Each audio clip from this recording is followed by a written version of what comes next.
Punjab TV देख रहे ਸਰੋਤਿਆਂ ਦਾ ਸਵਾਗਤ है।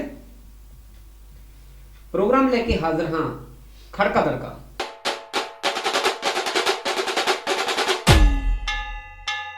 खड़का दड़का प्रोग्राम ਦੇ ਵਿੱਚ ਅੱਜ ਸਾਡੇ ਨਾਲ ਮੌਜੂਦ ਨੇ ਇਤਿਹਾਸਕਾਰ ਪ੍ਰਚਾਰਕ ਸੁਣ ਸਿੰਘ ਖਾਲਸਾ ਜੀ। ਖਾਲਸਾ ਜੀ ਸਵਾਗਤ ਹੈ ਜੀ ਤੁਹਾਡਾ ਅੱਜ BBC ਪੰਜਾਬ ਟੀਵੀ ਸਟੂਡੀਓ ਦੇ ਵਿੱਚ। ਬਹੁਤ ਬਹੁਤ ਧੰਨਵਾਦ ਜੀ। ਵਾਹਿਗੁਰੂ ਜੀ ਕਾ ਖਾਲਸਾ ਵਾਹਿਗੁਰੂ ਜੀ ਕੀ ਫਤਿਹ। ਅੱਜ ਚਰਚਾ ਕਰਾਂਗੇ ਕਿ ਜਿਵੇਂ ਜਿਹੜਾ ਸਾਡਾ ਦਲਿਤ ਸਮਾਜ ਹੈਗਾ ਆ ਜੀ ਖਾਸ ਕਰਕੇ ਉਹਨਾਂ ਤੇ ਆਪਾਂ ਚਰਚਾ ਕਰਾਂਗੇ ਕਿ ਉਹ ਕਿਵੇਂ ਕਰਮ ਕਾਂਡਾਂ ਦੇ ਵਿੱਚ ਫਸਿਆ ਹੋਇਆ।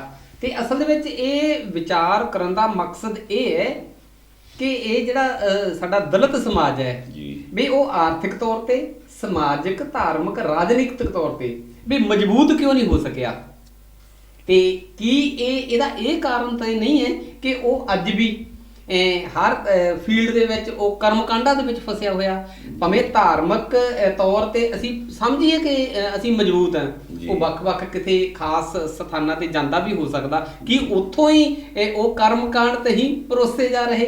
ਇਹਦੇ ਤੇ ਚਰਚਾ ਕਰਾਂਗੇ ਕਿ ਕਰਮਕਾਂਡਾਂ 'ਚ ਫਸਿਆ ਦਲਿਤ ਸਮਾਜ। ਇਹਦੇ ਲਈ ਤੁਸੀਂ ਕੀ ਕਹਿਣਾ ਚਾਹੋਗੇ ਅੱਜ? ਨਿਰਮਲ ਗੋੜਾ ਜੀ, ਤੁਹਾਡਾ ਜਿਹੜਾ ਸਬਜੈਕਟ ਆ ਜੀ ਇਹ ਕਾਫੀ ਵਿਸਥਾਰ ਦੀ ਮੰਗ ਕਰਦਾ ਹੈ ਜੀ। ਜਦੋਂ ਅਸੀਂ ਕਰਮ ਕਾਂਡਾਂ ਦੀ ਗੱਲ ਕਰਦੇ ਹਾਂ ਦਲਿਤ ਸਮਾਜ ਦੀ ਅਸੀਂ ਜਿਹੜੀ ਗੱਲ ਕਰਨ ਲੱਗੇ ਹਾਂ ਕਿਤੇ ਕੋਈ ਇਹਦਾ ਗਲਤ ਅਰਥ ਕੱਢ ਲਵੇ। ਸਮੁੱਚਾ ਸਮਾਜ ਜਿਹੜਾ ਉਹ ਕਰਮ ਕਾਂਡਾਂ 'ਚ ਫਸਿਆ ਹੋਇਆ, ਪਰ ਇਹਦਾ ਜਿਹੜਾ ਵੱਡਾ ਹਮਲਾ ਆ ਉਹ ਦਲਿਤ ਸਮਾਜ ਤੇ ਹੋਇਆ।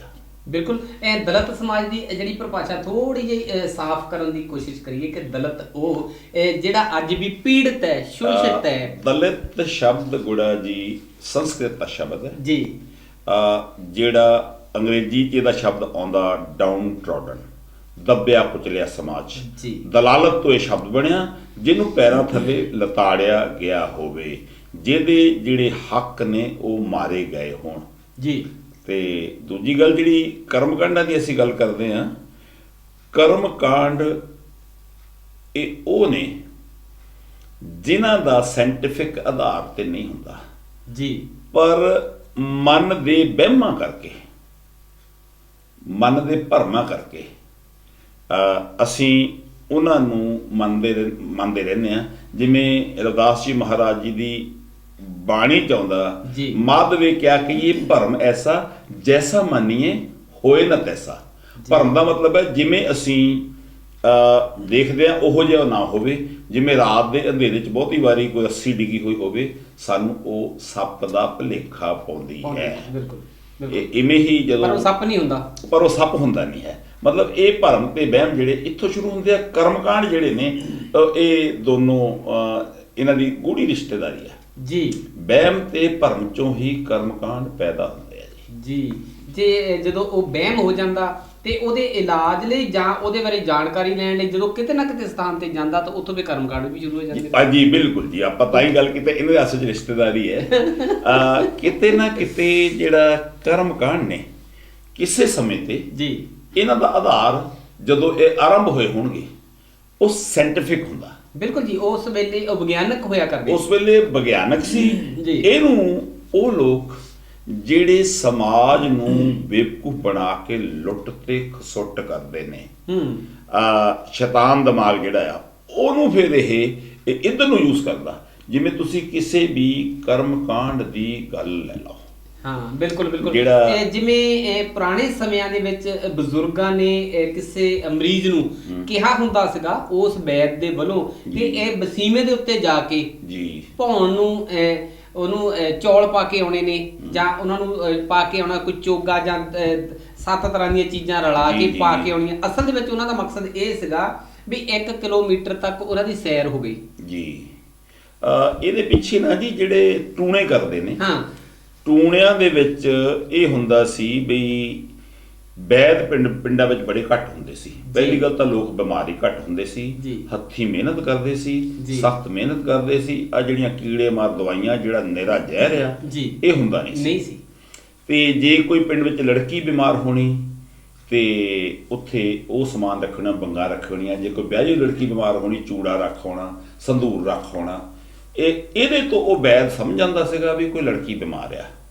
ਤੇ ਉਹਦੇ ਵਿੱਚ ਇਦਾਂ ਦੀਆਂ ਨਿਸ਼ਾਨੀਆਂ ਵੀ ਰੱਖੀਆਂ ਨੇ ਵੈਦ ਉਸ ਜਗ੍ਹਾ ਤੇ ਆਸਾਨੀ ਨਾਲ ਪਹੁੰਚ ਸਕੇ ਪੁੱਛ ਕੇ ਜੀ। ਤੇ ਉਹਨੂੰ ਹੌਲੀ ਹੌਲੀ ਜਿਹੜੇ ਸ਼ੈਤਾਨ ਲੋਕ ਸੀ ਉਹਨਾਂ ਨੇ ਟੂਣੇ 'ਚ ਤਬਦੀਲ ਕਰ ਦਿੱਤਾ, ਕਿਉਂਕਿ ਵੈਦ ਖਤਮ ਹੋ ਗਿਆ, ਡਾਕਟਰ ਆ ਗਏ, ਗੋਲੀਆਂ ਗਾਲੀਆਂ ਦੇਣ ਲੱਗ ਪਏ। ਤੇ ਉਹ ਜਿਹੜਾ ਕਰਮਕਾਂਡ ਸੀ, ਜਿਹੜਾ ਟੂਣੇ ਵਾਲਾ ਕਰਮਕਾਂਡ, ਉਹ ਵੈਦ ਨੂੰ ਸੁਨੇਹਾ ਹੁੰਦਾ ਸੀ ਜਦੋਂ ਉਹਨੇ ਚੌਂਕ 'ਚੋਂ ਲੰਘਣਾ। ਉਸ ਚੌਂਕ ਦੇ ਵਿੱਚ ਚੀਜ਼ਾਂ ਪਈਆਂ ਹੋਣੀਆਂ, ਸੰਧੂਰ ਵਗੈਰਾ, ਤੇ ਉਹਦੇ ਤੋਂ ਨਿਸ਼ਾਨੀ ਦੇ ਤੌਰ ਤੇ ਪਈਆਂ ਹੋਣੀਆਂ। ਵੈਦ ਨੇ ਪਛਾਣ ਲੈਣਾ ਵੀ ਇਸ ਪਿੰਡ 'ਚ ਕੋਈ ਲੜਕੀ ਬਿਮਾਰ ਆ। ਬਿਲਕੁਲ, ਉਹਦੇ ਤੋਂ ਫਿਰ ਉਹਨੇ ਜਾ ਕੇ ਇਲਾਜ ਕਰਨਾ। ਤੇ ਇਹਦੇ ਲਈ ਕੀ ਤੁਸੀਂ ਕੀ ਕਹਿਣਾ ਚਾਹੋਗੇ ਕਿ ਜਿਹੜਾ ਅੱਜ ਵੀ ਉਹ ਜਿਹੜਾ ਕਰਮਕਾਂਡਾਂ ਦੇ ਵਿੱਚ ਹੀ ਆਉਂਦਾ, ਕਰਮਕਾਂਡ ਵੈਸੇ ਇਹ ਕੁਦਰਤੀ ਹੈ, ਜਦੋਂ ਕਿਸੇ ਨੂੰ ਸ਼ੱਕ ਆਉਂਦੀ ਆ ਤੇ ਸਾਡੇ ਬਜ਼ੁਰਗ ਅੱਜ ਵੀ ਕਹਿੰਦੇ ਨੇ ਇਹ ਤੁਰੀ ਨਾ ਹੱਲੇ, ਇਹ ਥੋੜੀ ਦੇਰ ਰੁਕ ਜਾਈ। ਨਿਰਮਲ ਗੁੜਾ ਜੀ, ਸਵਾਲ ਤੁਹਾਡਾ ਬਹੁਤ ਵਧੀਆ। ਸ਼ੱਕ ਅਸਲ ਦੇ ਵਿੱਚ ਜਿਹੜਾ ਸਰੀਰ ਰੂਪੀ ਮਸ਼ੀਨ ਅਕਾਲ ਪੁਰਖ ਅੱਲਾ ਵਾਹਿਗੁਰੂ ਨੇ ਬਣਾਈ ਹੈ, ਇਸ ਮਸ਼ੀਨ ਵਿੱਚ ਕੋਈ ਨੁਕਸ ਪੈ ਜਾਣ ਦੀ ਨਿਸ਼ਾਨੀ ਹੈ। ਛਿੱਕ ਜਿਹੜੀ ਹੈ ਇਹ ਆਪਣੇ ਤੌਰ ਤੇ ਸਰੀਰ ਦੇ ਕਿਸੇ ਹਿੱਸੇ ਵਿੱਚ ਕਿਸੇ ਨੂੰ ਜ਼ੁਕਾਮ ਹੋ ਸਕਦਾ, ਕਿਸੇ ਨੂੰ ਨਜ਼ਲਾ ਹੋ ਸਕਦਾ, ਕਿਸੇ ਨੂੰ ਡਸਟ ਐਲਰਜੀ ਹੋ ਸਕਦੀ ਹੈ, ਕਿਸੇ ਨੂੰ ਬੁਖਾਰ ਹੋ ਸਕਦਾ, ਇਹਦੇ ਕਰਕੇ ਛਿੱਕ ਆਉਂਦੀ ਹੈ, ਹਨਾ। ਬਿਲਕੁਲ। ਹੁਣ ਉਸ ਵੇਲੇ ਹੁੰਦਾ ਕੀ ਸੀ ਕਿ ਆ ਵੈਕਸੀਨ ਨਹੀਂ ਚੱਲੇ ਹੁੰਦੇ ਸੀ। ਜਿਹੜੀ ਛਿੱਕ ਹੈ ਇਹ ਬਿਮਾਰੀ ਦੀ ਨਿਸ਼ਾਨੀ ਮੰਨੀ ਜਾਂਦੀ ਸੀ, ਤੇ ਜੇ ਕਿਸੇ ਨੂੰ ਛਿੱਕ ਆਉਣੀ ਉਹਨੂੰ ਕਹਿਣਾ ਵੀ ਹੁਣ ਤੂੰ ਸਫ਼ਰ ਨਾ ਕਰ ਕਿਉਂਕਿ ਤੂੰ ਬਿਮਾਰ ਆ। ਹਾਂ ਬਿਲਕੁਲ, ਇਹ ਆਰਾਮ ਕਰਨ ਦੇ ਨਾਲ ਜਲਦੀ ਠੀਕ ਹੋ ਜਾਏਗਾ। ਆਰਾਮ ਕਰ, ਅੱਗੇ ਜਾ ਕੇ ਕਿਤੇ ਜ਼ਿਆਦਾ ਬਿਮਾਰ ਨਾ ਹੋ ਜਾਈਂ। ਬਿਲਕੁਲ ਬਿਲਕੁਲ। ਲੇਕਿਨ ਅਸੀਂ ਜਿਹੜੀ ਛਿੱਕ ਬਿਮਾਰੀ ਦੀ ਨਿਸ਼ਾਨੀ ਸੀ ਉਹਨੂੰ ਕਰਮਕਾਂਡ ਵਿੱਚ ਬਦਲਦਾ ਵੀ ਛਿੱਕੇ ਤੇ ਤੁਰੀ ਦਾ ਨਹੀਂ ਹੁੰਦਾ, ਨੁਕਸਾਨ ਹੋ ਜਾਂਦਾ ਜੀ, ਹਨਾ। ਬਿਲਕੁਲ ਬਿਲਕੁਲ। ਤੇ ਜਿਵੇਂ ਅੱਜ ਵੀ ਜਿਹੜੀਆਂ ਔਰਤਾਂ ਹੈਗੀਆਂ ਜੀ ਉਹ ਵਰਤ ਰੱਖਦੀਆਂ ਨੇ ਜੀ ਜੀ। ਤੇ ਹੁਣ ਤਾਂ ਇੱਕ ਸਾਲ ਦੇ ਵਿੱਚ ਕਈ ਰੱਖਣ ਲੱਗ ਪਏ, ਹਫ਼ਤੇ ਬਾਅਦ ਸੋਮਵਾਰ ਵਾਲਾ ਵੀ ਰੱਖਣ ਲੱਗ ਗਈਆਂ। ਇਹਦਾ ਅਸਲ ਦੇ ਵਿੱਚ ਕੀ ਮਤਲਬ ਹੈਗਾ ਆ? ਦੇਖੋ, ਅਸਲ ਦੇ ਵਿੱਚ ਜਿਹੜੇ ਵਰਤ ਨੇ, ਹਾਂ, ਗੁਰਬਾਣੀ ਇਹਦਾ ਖੰਡਨ ਕਰਦੀ ਹੈ। ਬਿਲਕੁਲ। ਗੁਰਬਾਣੀ ਵਿੱਚ ਬੜੇ ਸਾਫ਼ ਲਫ਼ਜ਼ਾਂ ਵਿੱਚ ਲਿਖਿਆ ਹੋਇਆ, ਛੋੜੈ ਅੰਨ ਕਰੇ ਪਖੰਡ, ਨਾ ਉਹ ਸੁਹਾਗਣ ਨਾ ਉਹ ਰੰਗ। ਬਿਲਕੁਲ, ਇਹ ਗੁਰਬਾਣੀ ਦਾ ਫਰਮਾਨ ਹੈ। ਹੁਣ ਗੁਰਬਾਣੀ ਵਿੱਚ ਇਹ ਵੀ ਲਿਖਿਆ ਹੋਇਆ, ਇੱਕ ਵਰਤ ਆਉਂਦਾ ਅਹੋਈ ਦਾ ਵਰਤ। ਅਹੋਈ ਕੋ ਦੇਵੀ ਆ, ਹਰ ਕਾ ਸਿਮਰਨ ਛਾੜ ਕੇ ਅਹੋਈ ਰੱਖੇ ਨਾਲ, ਗਦੀ ਹੋਏ ਕੇ ਅਵਤਰੇ ਭਾਰ ਸਹਿ ਮਨ ਚਾਰ। ਅਹੋਈ ਜਿਹੜੀ ਦੇਵੀ ਆ ਉਹਦੀ ਸਵਾਰੀ ਜਿਹੜੀ ਉਹ ਗਧਾ ਆ, ਵੀ ਹੁਣ ਜੇ ਉਹ ਜ਼ਿਆਦਾ ਪਿਆਰ ਕਰੂ ਤਾਂ ਉਹਨੂੰ ਆਪਣਾ ਗਧਾ ਬਣਾ ਲੂਗੀ। ਹੁਣ ਇਹ ਜਿਹੜਾ ਪੁਜਾਰੀ ਹੈ, ਪੁਜਾਰੀ ਨੇ ਵਰਤ ਨੂੰ ਕਿ ਆਹ ਕਰਨ ਦੇ ਨਾਲ ਆਹ ਹੋ ਜਾਏਗਾ, ਆਹ ਤੁਹਾਡੇ ਪਤੀ ਦੀ ਉਮਰ ਵੱਧ ਜਾਏਗੀ। ਜਿਹੜੀ ਸਾਖੀ ਵੀ ਸੁਣਾਈ ਜਾਂਦੀ ਆ ਵਰਤਾਂ ਦੇ ਵਿੱਚ, ਉਹ ਸਾਖੀ ਵੀ ਕਿਵੇਂ ਕਿਵੇਂ ਸਵਿਤਰੀ ਨੇ ਆਪਣੇ ਪਤੀ ਨੂੰ ਦੈਂਤ ਕੋਲੋਂ ਛਡਵਾ ਲਿਆ ਸੀ। ਹੁਣ ਅਸਲ ਦੇ ਵਿੱਚ ਜਿਹੜੀ ਵਰਤਾਂ ਦੇ ਪਿੱਛੇ ਪੁਜਾਰੀ ਨੇ ਇੱਕ ਕਰਵਾ ਚੌਥ ਇੱਕ ਵਰਤ ਆਉਂਦਾ, ਮਤਲਬ ਜਿਹੜਾ ਚੌਥੇ ਦਿਨ ਆਵੇ। ਕਰਵਾ ਹੁੰਦਾ ਇੱਕ ਬਰਤਨ, ਕਰਮੰਡਲ ਜਾਂ ਗੜਵਾ ਕੁਛ ਵੀ, ਕੋਈ ਕੁੱਜਾ। ਚੌਥ ਮਤਲਬ ਜਿਹੜਾ ਤਰੀਕ ਚੌਥੀ ਨੂੰ ਆਵੇ ਜੀ। ਤੇ ਇਹਦੇ ਪਿੱਛੇ ਕੋਈ ਬਹੁਤੀ ਵੱਡੀ ਜਿਹੜੀ ਜਦੋਂ ਸਟੋਰੀ ਦੀ ਅਸੀਂ ਗੱਲ ਕਰਦੇ ਹਾਂ ਵੀ ਚੌਥੇ ਦਿਨ ਰੱਖਣ ਵਾਲਾ ਜਿਹੜਾ ਵਰਤ ਆਉਂਦਾ, ਉਸ ਵਰਤ ਦੀ ਗੱਲ ਆ ਜੀ।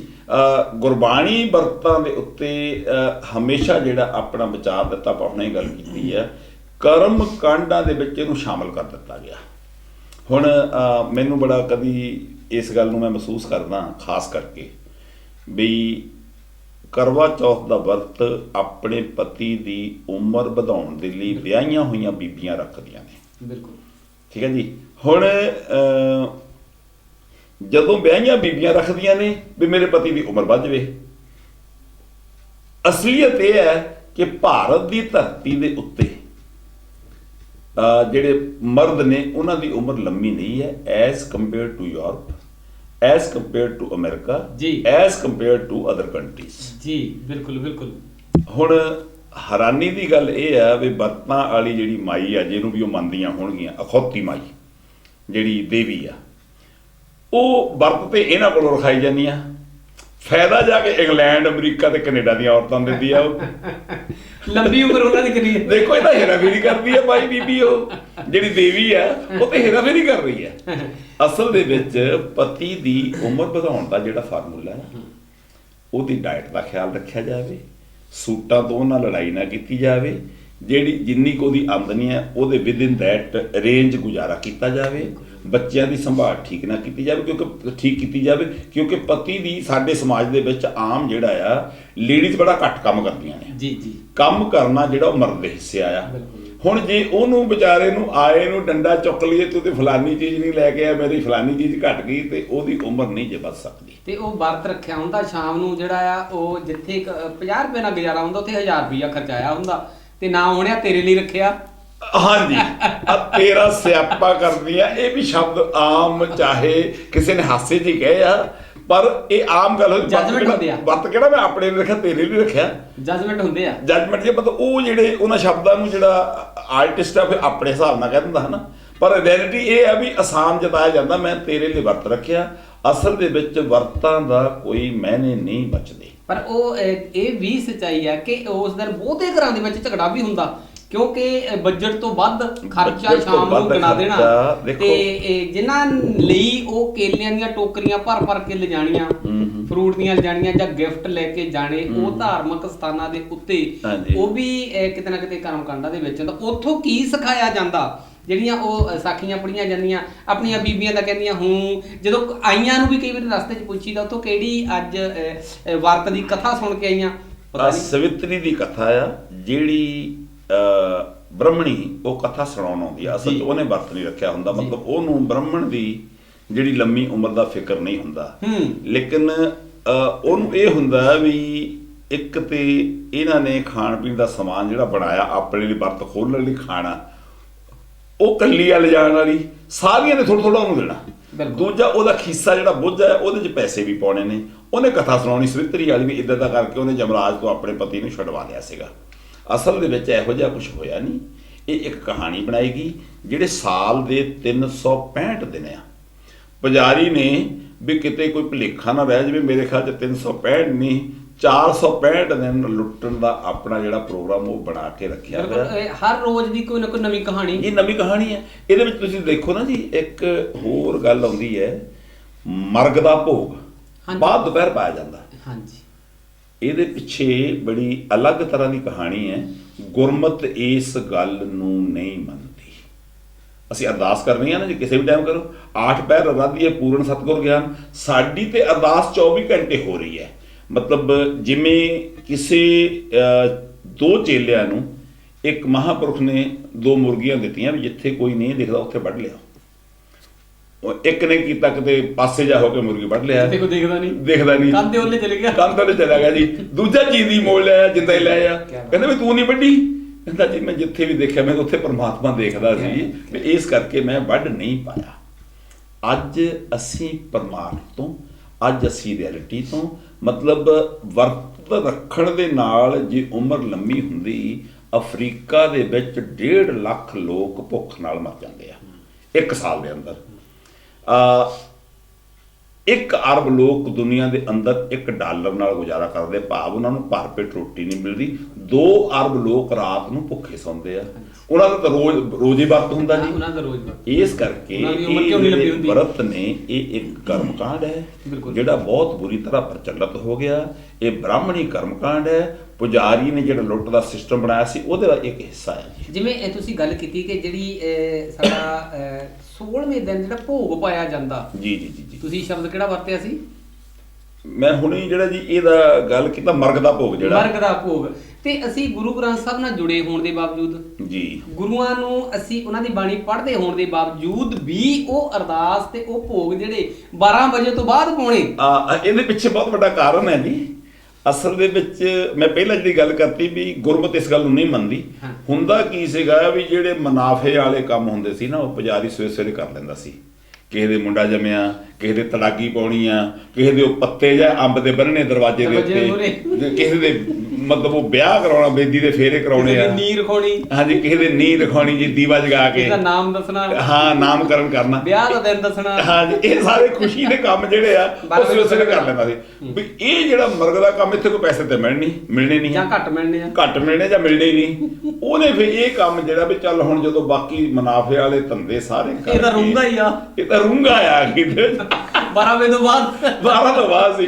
ਉਹਨੇ ਫਿਰ ਵੀ ਚਲੋ ਵੀ ਹੁਣ ਤੁਹਾਡੇ ਘਰ ਜਦੋਂ ਸਾਰੇ ਕੰਮ ਮੁੱਕ ਗਏ, ਲੁੱਟ ਖਸੁੱਟ ਕਰ ਲਈ, ਵੀ ਹੁਣ ਇਹ ਅਖੀਰਲਾ ਕੰਮ ਮੈਂ ਤੇਰੇ ਵੀ ਆ ਜਾਊਗਾ।